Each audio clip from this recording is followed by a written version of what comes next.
decision. I would keep watching from a distance, not out of hate, not out of love, but because sometimes the best revenge isn't what you do, it's what you build while they are busy destroying themselves. Finally update. It started with a LinkedIn notification 15 years after. Being abandoned at that Colorado rest stop, my carefully constructed life had a glitch. Someone had viewed my profile 27 times in one day, not unusual for LinkedIn recruiters. Do weird stuff like that all the time. What was unusual was the name Alan Matthew, my brother. That's the thing about the past. It's patient. It'll wait in the tall grass for years before it strikes. By then my life looked nothing like that first year in Grand Junction.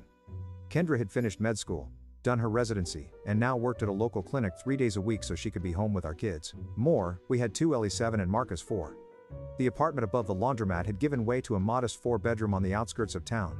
Nothing fancy but with a yard where the kids could play, and I could grow tomatoes that never quite turned out right. Sunny S had expanded to 3 locations, still not some massive franchise or anything but enough that I didn't have to work the line anymore.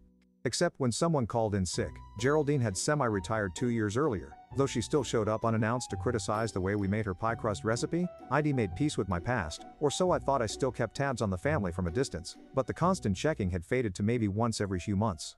Last I knew, Banks and Irene had moved to a smaller place after losing the house. Alan had gotten married, divorced, then married again. They'd all seemingly moved on with their lives as I had with mine. The LinkedIn thing rattled me though. 15 years of silence, and now this. I mentioned it to Kendra as we were doing our regular Sunday night thing, folding laundry, while half watching whatever Netflix show we were currently behind on. She paused, a mismatched sock in each hand, and asked if I was okay. I nodded because, what else could I say that I was suddenly a 22-year-old again stranded at a rest stop, that I could feel Banks's voice in my head calling me worthless 3 days later. I was at Sunny S East, the original second location, helping with inventory because our supplier had sent the wrong kind of coffee filters again, when Maya at the front called back that there was some family asking for me. My first thought was Kendra's parents, who sometimes surprised us when they were passing through.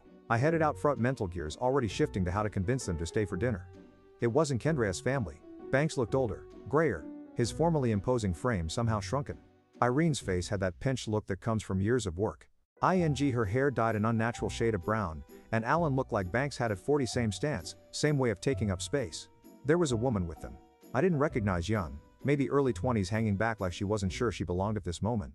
Nobody spoke. The lunch rush noise seemed to fade away until all I could hear was my own heartbeat thing in my ears. Banks broke first, said my name like a question. I nodded because my voice had apparently gone on vacation. Look, I'd imagined this moment 1,000 different ways over 15 years. In some versions I told them off,